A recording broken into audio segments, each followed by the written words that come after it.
കഴിഞ്ഞ 17 വർഷമായി കോഴിക്കോട് നഗരത്തിൽ അലഞ്ഞു തിരിഞ്ഞ് നടക്കുന്നവർക്കടക്കം സ്ഥിരമായി അന്നദാനം നടത്തുന്ന ഒരു കേന്ദ്രമുണ്ട് കോഴിക്കോട് കല്ലായി റോഡിലെ സായിബാബ മിഷൻ. പാചകവാതക പ്രതിസന്ധി ഇവിടുത്തെ അന്നദാനത്തെയും കാര്യമായി ബാധിച്ചിട്ടുണ്ട്. സായിബാബ മിഷൻ്റെ ഓഫീസ് മാനേജർ അരവിന്ദ് അർഷൻ നമ്മളോടൊപ്പം ചേരുകയാണ്. സായിബാബ മിഷൻ സംബന്ധിച്ചിടത്തോളം വർഷങ്ങളായി അന്നദാനം നടത്തുന്ന ഒരു ഇടമാണ്.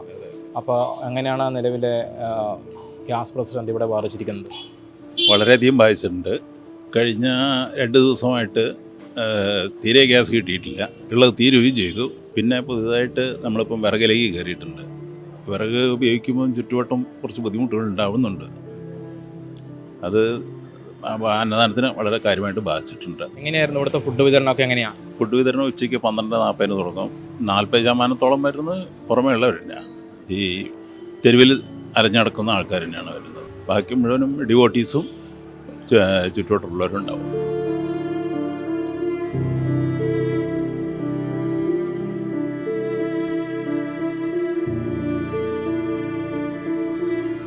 ഈ അലഞ്ഞും തിരിഞ്ഞ് നടക്കുന്ന ആളുകൾക്കൊക്കെ കാര്യമായിട്ട് ഭക്ഷണം കിട്ടുന്ന ഇവിടെ നോക്കിയാൽ മാത്രമായിരിക്കുമല്ലോ. അതെ, അത് ഇവിടുന്ന് മാത്രമേ ഉണ്ടാവുള്ളൂ. കോഴിക്കോട് സിറ്റിയിൽ കാലത്ത് 9:30 മണികൾക്ക് ഇവിടെ മുമ്പിലുണ്ടാവും. ഇവിടുത്തെ വലിയ പ്രതീക്ഷയോടെ വരുന്നതായിരിക്കും അല്ലേ? അതെ, തീർച്ചയായിട്ടും. ഗ്യാസ് പ്രതിസന്ധി വന്നതിന് ശേഷം ആളുകൾ വരുത്ത് കുറവുണ്ടോ, അല്ലെങ്കിൽ നിങ്ങൾ ഇതിൻ്റെ ഉൽപ്പാദനത്തിൻ്റെ കുറവുണ്ടോ? എന്താ? ഇല്ല, ഞങ്ങൾ പഴയ രീതിയിൽ തന്നെ കണ്ടിന്യൂ ചെയ്യുന്നുണ്ട്. അതിൽ മാറ്റമൊന്നും ഉണ്ടായിട്ടില്ല. കാരണം പ്രതീക്ഷിച്ചിട്ടാണ് ആൾക്കാർ വരുന്നത്. അപ്പോൾ അവരെ നിരാശപ്പെടുത്താൻ പറ്റില്ല എന്നുള്ളൊരു ഇതുണ്ട്. ഇനി എത്ര ദിവസത്തേക്കുള്ള ഗ്യാസ് ഇവിടെ ബാക്കിയുണ്ട്? ഗ്യാസ് കംപ്ലീറ്റ് തീർന്നു. വിറകിലേക്ക് കയറിയിട്ടുണ്ട്. വിറകും കിട്ടാൻ വളരെ ബുദ്ധിമുട്ടാണ്. 2-3 പ്രാവശ്യം വിളിച്ചു പറഞ്ഞാലാണ് നമുക്ക് വിറക് കിട്ടുന്നത് തന്നെ. ഇത് തുടരുവാണെങ്കിൽ വിഷയമാവില്ല ഇവിടെ? വളരെ വിഷയമായിരിക്കും. ഞങ്ങളിപ്പം എന്ത് ചെയ്യണം എന്നുള്ളതിനെ കുറിച്ച് ആലോചിച്ചുകൊണ്ടിരിക്കുകയാണ്. ജോലി എന്തുമുണ്ടോ?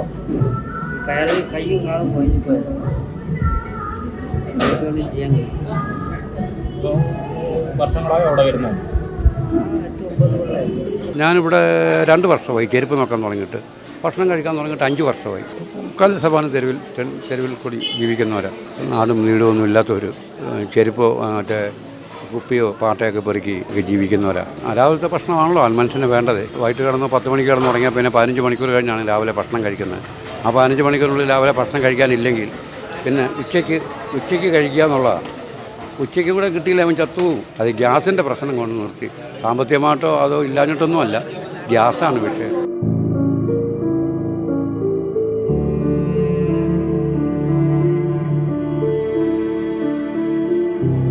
അന്നദാനം നിർത്താനും പറ്റാത്തൊരവസ്ഥയാണ്. കാരണം ഇത് പ്രതീക്ഷിച്ചിട്ടാണ് ആളുകൾ വരുന്നത്. ഒരു ദിവസം നമ്മളിവിടെ എത്ര ഗ്യാസ് ഏകദേശം എത്ര ചിലവാകും? ഒരു ദിവസം 3-4 കുറ്റി വരെ ചിലവാകുന്നുണ്ട്. അരി ഒരു ദിവസം 55 കിലോ. നമുക്ക് വ്യാഴാഴ്ചകളിലാണെങ്കിൽ 70 കിലോ വരെ വരും. ഏകദേശം എത്രത്തോളം ആളുകൾ വരും? 300-400 ഇടയ്ക്ക് ഉണ്ടാവും.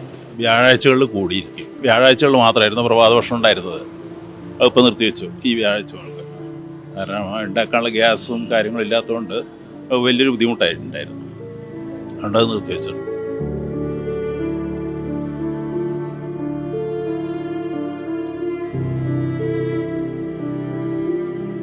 യുദ്ധം നടക്കുന്നത് ഇറാനിലാണെങ്കിലും നമ്മളുടെ ലോകത്താകമാനം വലിയ പ്രതിസന്ധിയിലാണ്. അമ്പേ പാവപ്പെട്ടവരാണ് ഇതിൻ്റെ വലിയ പ്രതിസന്ധിയെ നേരിട്ട് കൊണ്ടിരിക്കുന്നത്. നമുക്ക് ദൃശ്യങ്ങളിൽ നിന്നൊക്കെ കാണാം.